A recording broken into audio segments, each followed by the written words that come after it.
पवन सिंह के बारे में बहुत सुना था कि पवन सिंह बहुत अच्छे इंसान हैं, लेकिन मुझे विश्वास नहीं होता था। लेकिन आज पवन सिंह के ऐसा काम किए हैं कि आप लोग भी देख करके हैरान हो जाएंगे। देखिए पवन सिंह एक अंधा व्यक्ति को कैसे ये 10 बजे दिन से ही आके बैठा हुआ हमको मिला। कई हमारे पुलिस के पदाधिकारियों ने कहा कि एक बार जरूर पवन जी से मिलवा दीजिएगा। Thank you so much.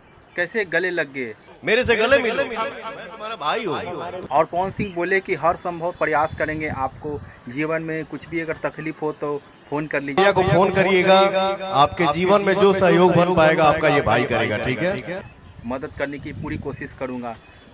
सच में दोस्तों, इतना बड़ा पावर स्टार तो लोग कहते हैं, लेकिन आज सच में पावर स्टार भी ये रखिए, फिलहाल मेरी तरफ से मिठाई खाइएगा, ठीक है।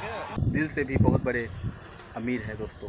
वीडियो को जरूर से जरूर लाइक करिएगा, चैनल को सब्सक्राइब करिएगा, ठीक है।